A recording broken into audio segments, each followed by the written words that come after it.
Notice the difference in these pictures. Here's one that I didn't really want to post online because you can see some cellulite and dimples in my beautiful bum that has some healthy fat on it. And then here's a picture where the lighting is right. It's a little bit darker, so there's shadows and it looks like I'm ripped and have all these abs showing. Just want to show you the difference between lighting and also the way that you hold your posture is huge. We say strong is the new skinny, but the expectation is to still be shredded. Here's why that's unrealistic and not even healthy for women. Hi, I'm Juliet, and I have been in the fitness industry for over 15 years as a strength and conditioning coach, as well as a nutritionist. And I guess sometimes I would consider myself a life coach for a lot of clients that I work with. And there's something that I've been noticing for a long time now that I want to talk about. It's this big contradiction that I see, especially in social media culture, of this celebration of strong women, which isn't a bad thing.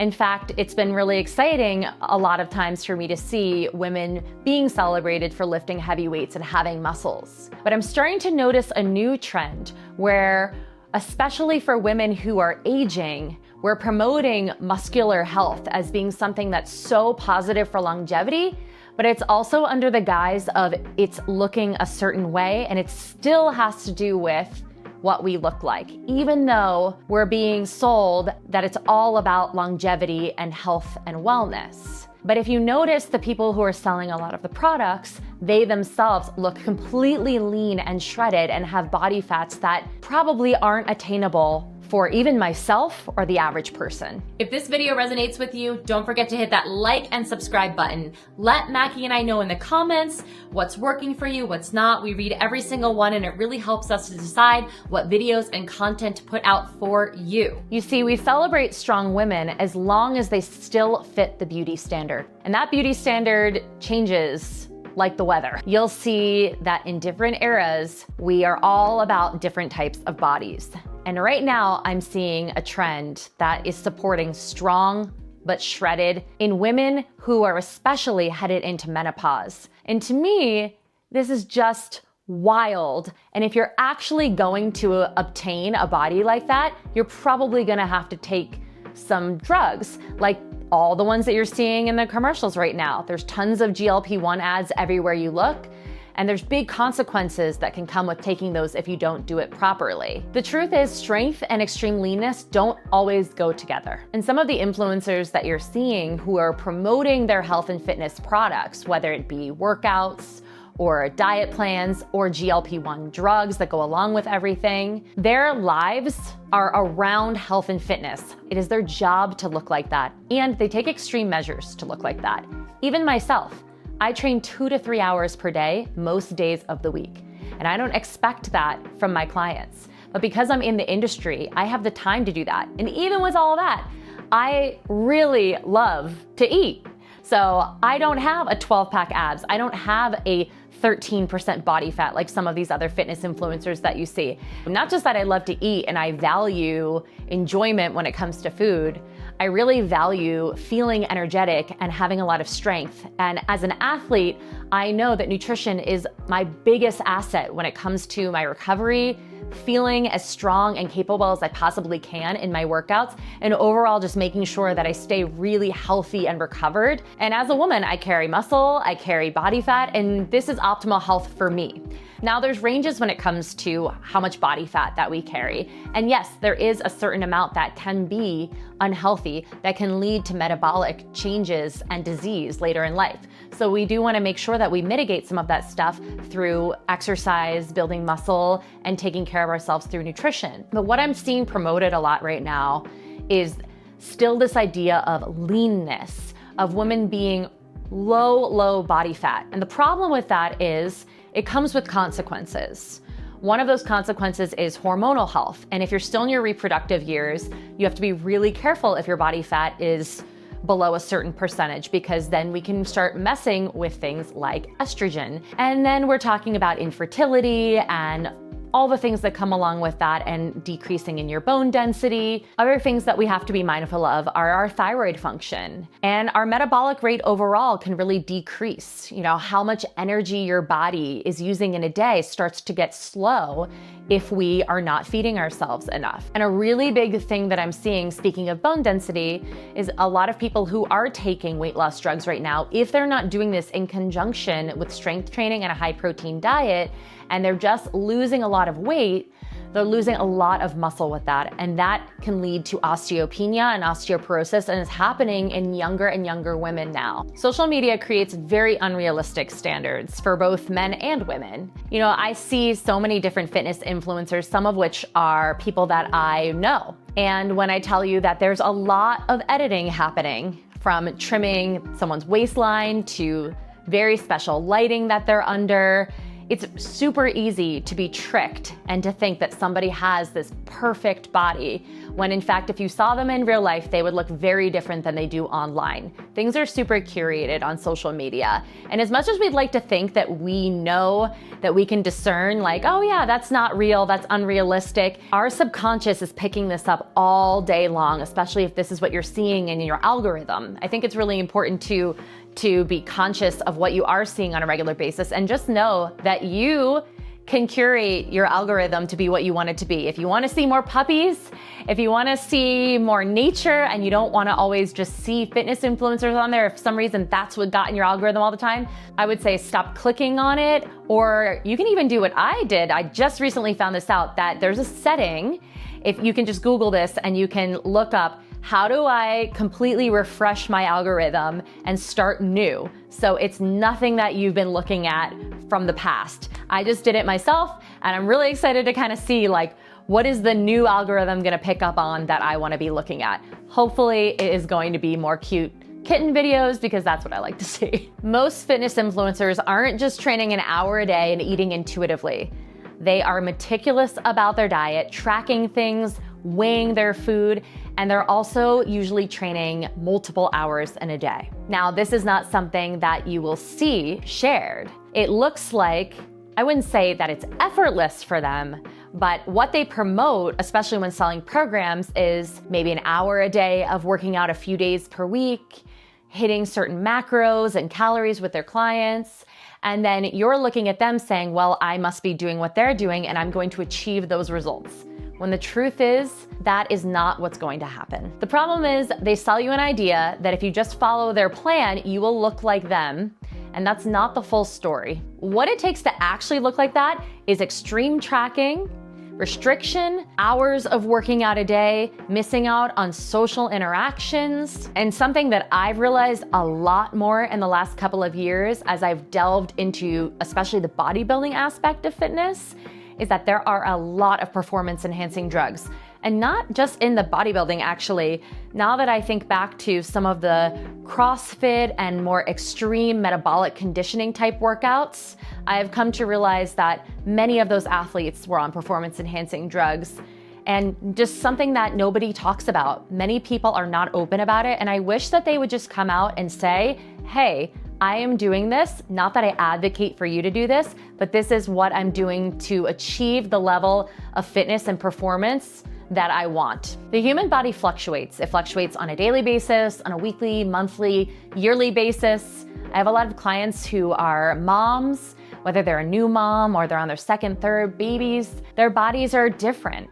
And we have such high expectations of ourselves to get back to where we once were in the past, or to achieve what we think is the beauty standard. And the standard is always being set for us. And I would love to see more women just supporting each other and come together to realize that it's okay to be strong and fit and healthy and have all different types of bodies that present this, because there isn't one body that is the ultimate representation of this. And you'll see in different pictures, that I have posted where it was the right lighting, it was the right flexing, it was the right moment. I was in the right part of my cycle where I looked a lot leaner than I might on another given day. If I've eaten a lot more salt, or, I'm retaining more water. If you eat a lot of carbohydrates, those carbohydrates store more water than if you don't. Hence why people get so excited when they cut carbs from their diet, because all of a sudden they lose a ton of water weight really fast.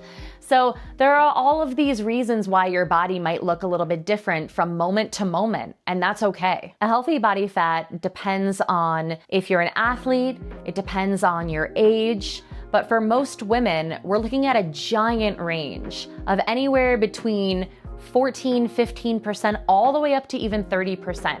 As we age, we naturally do decrease our muscle a little bit. We carry a little bit more body fat.